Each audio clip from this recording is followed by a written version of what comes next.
Hey, what is going on, Twintendo Nation? Hope you're having an awesome day. Today we're going to be covering one of Pokémon Mystery Dungeon Rescue Team DX's biggest, newest feature, which is rare qualities. And these rare qualities are very similar, as I mentioned in previous videos, to the Emeras we saw in Pokémon Super Mystery Dungeon.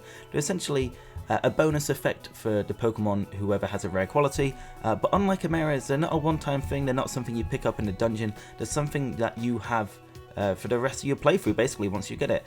And they have replaced the normal IQ system we know, and I would say love from the Blue and Red Rescue Team games, and I think Explorers as well had IQ system, obviously, so yeah, that has gone completely. And so every time you have a gummy now, and I believe there's only 2 gummies in the game at the moment, the DX gummy and the Rainbow gummy, you have a small chance of learning a rare quality. So we're going to be going over all 34 rare qualities today, a lot of interesting ones, and yeah, let me know in the comments below which one is your favourite that I mentioned in this video. Now, I also noticed that these rare qualities, I think whoever has one on your team, so for example if you bring 4 Pokemon into a dungeon with you, as long as one of these Pokemon has the rare quality, it will affect every single Pokemon on your team. That's something I didn't know beforehand, before I started recording this, so I think that's quite an interesting thing. Whether you can learn a set amount of rare qualities, we'll have to wait and see. Maybe you can only have 4 at a time, and if you learn a new one, you'll have to replace an older one. I'm not sure. Maybe, you know, a Pokemon on your team could have every single one, and then that would mean every other Pokemon on your team is crazy OP. I feel like they're going to limit it to some way or another. But anyway, let's start off with the rare qualities. The first one is Bargain, and this is items can be bought at a lower price from shops in dungeons, so I suspect you won't be able to use this rare quality at the Kecleon shop in Pokemon Square in the town, only in dungeon shops, which obviously makes sense. There's Blast Control, which is damage your team takes from explosions is reduced. That'll be quite useful in those later dungeons when traps and explosion traps are just everywhere, very annoying things. Then there's Brawl. The more enemies that are in a room, the more powerful your moves will be. Essentially, if you have this and you encounter a monster house, you should be okay. You should be able to deal enough damage to take them out, especially if you have like a wide attacking move like Earthquake, Magnitude, Discharge. You're going to be taking out pretty much every single Pokemon. Then there's Defensive Rhythm. Whenever your Pokemon are hit by attacks, their defense and special defense are boosted. The effect only lasts for 1 turn, so pretty interesting that your defense and special defense goes up. It's kind of nice, it's balanced, and it only lasts 1 turn. Because obviously, Blue and Red Rescue Team were very difficult for those who played it. I remember beating the story fine, and then once I got to the end game, and you could do, or post game even, there's loads of different quests. That game became incredibly difficult, and some people are worried this game is going to be a lot easier because of all of this stuff. But if you want to play the game in a difficult mode, I would just suggest not learning any of these rare qualities. But I do like Defensive Rhythm, it sounds like a good one to have. Evasive Rhythm, whenever Pokemon are hit by attacks, their evasiveness is boosted, making it easier to dodge attacks. The effect only lasts for 1 turn, just like Defensive Rhythm. So then there's Food Finder, you're more likely to see tiny apples in dungeons, pretty simple on that. Forge a Path, you can break through walls as you walk, but your belly gets significantly emptier if you break walls, and you can't break any more if your belly reaches 0. So basically, obviously, it's going to be helpful to like cut through dungeons, like make your own little shortcuts, but I don't really see this one being very useful unless you're trying to get out of a monster house or get round one. Like if you can see items on the dungeon floor and you know that's monster house, and you got to kind of cut round to get to the stairs or something like that. That's the only way I can think that's going to be useful, not really for me that. And then there's Friendly. Pokemon you battle against are more likely to become your friends. This is a very useful one. Imagine having this rare quality and a friend bow equipped. We know that shiny Pokemon are in the game, so this is a very rare quality to have to make sure they don't get away from you and they're more likely to be recruited. Then there's Funnel Fun. The rate at which HP restores naturally when Pokemon are in a corridor is greatly sped up. Kind of a, I guess not a random effect. We are in corridors quite a bit in Mystery Dungeon, but it's weird that it only happens in corridors. But yeah, an interesting rare quality for sure. There's Leap Ahead, I like this one a lot, which is the Pokemon behind you in a corridor jumps in front and uses a 1-tile move. After it uses the move, that Pokemon returns to its original spot. So if you're about to get attacked, it will jump in front. I say about to get attacked. It will just jump in front at times, attack the Pokemon, then go back to the spot. And it's basically free damage, and then you can attack the Pokemon as well. So I think that's a really good one to have. I think something like that was in Super Mystery Dungeon, could be wrong. Just from my memory, I feel like that happened. Then there's Leave Half. An apple, Max Ether, or Tiny Revive Seed will remain in your bag after you use a Big Apple, Perfect Apple, Max Elixir, or Revive Seed. So this is useful. For those who are worried, I know I've seen in a few comments on my videos that people are worried about like hunger being in the game. It's kind of a staple for Pokemon Mystery Dungeon. I think most people complained when it was taken out in Gates, but some people didn't like that hunger aspect. So for those who are against it, there are actually a few rare qualities that really help keep your belly full, and you don't really have to carry too many apples. This is one of them. So you have an apple and it will leave a tiny apple behind. It's going to be very useful. But yeah, then there's also Link Boost. The power of linked moves is boosted. The more moves are linked, the more powerful they become. So in Pokemon Mystery Dungeon, at Gulpin Shop, you can link moves together. So from my personal memory of Pokemon Mystery Dungeon, I'd always play as Mudkip, and I'd always link Mudslap and Water Gun together, and it's something I'd carry through pretty much the main story to use against bosses, and just stuff that I would struggle with when I felt a bit underleveled. So this is going to be useful, but link moves are already pretty good anyway, so I'm not sure how, you know, powered up they're going to get, but interesting to have. There's Lonely Courage. When a Pokemon has no nearby teammates, it gets very strong.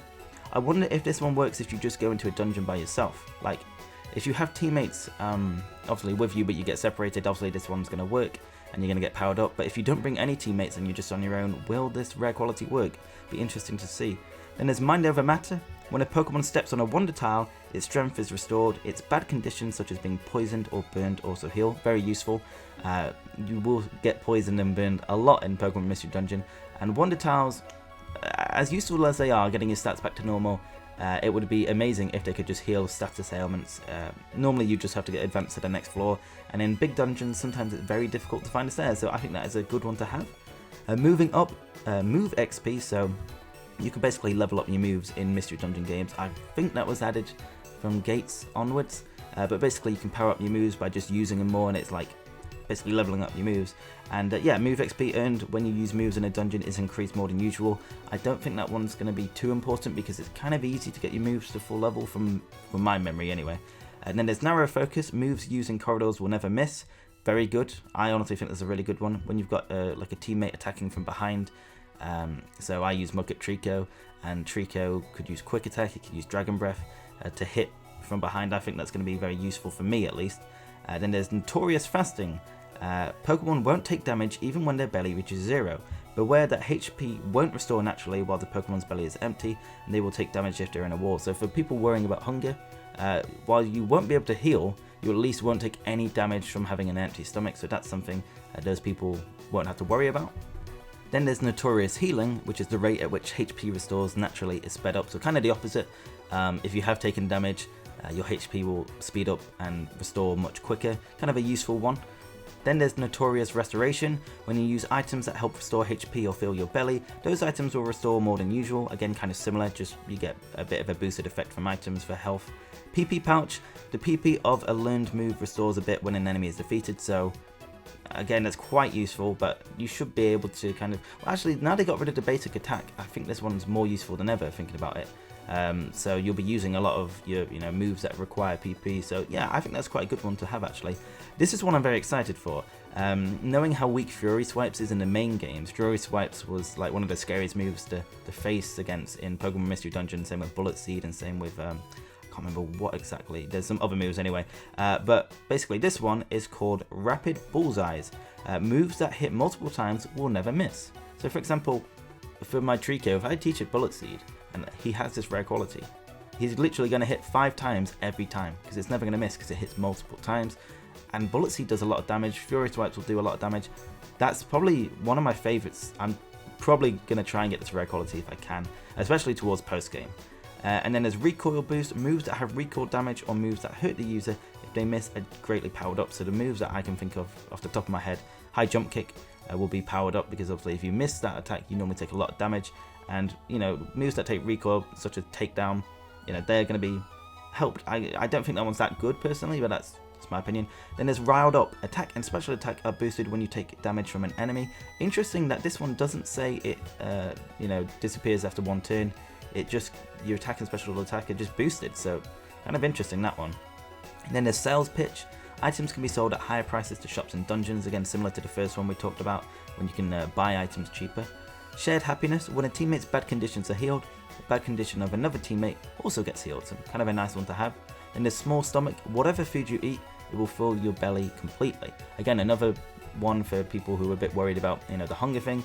It doesn't matter what you eat, it will essentially fill your belly to full. So again, a good one to have.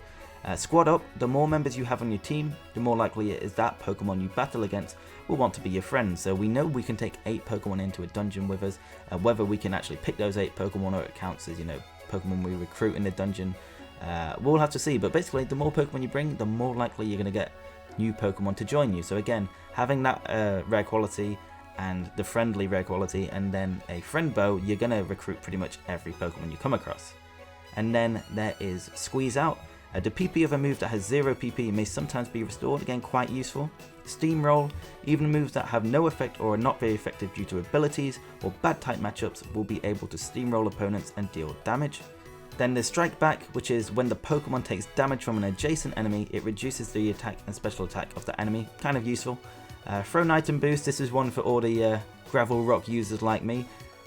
Spikes and stones are powered up. On top of that, enemies won't be able to catch them. Essentially, you're just going to be Kobeing Pokemon to death from miles away. It's going to be great. I'm definitely going to try and get that one for sure. There's Type Formation. The more team members there are nearby, the lower the damage will be when Pokemon are hit by wide-ranging moves such as Magnitude. Kind of a... it's a good one, but it's also kind of... I don't know. Will you be using that one that much? There's not many Pokemon that really hit with wide-ranging attacks from my memory. But yeah, I guess it'll be kind of useful. Wary Walk, when a Pokemon steps on a trap, the trap may be broken and disabled, going to be useful post-game for sure.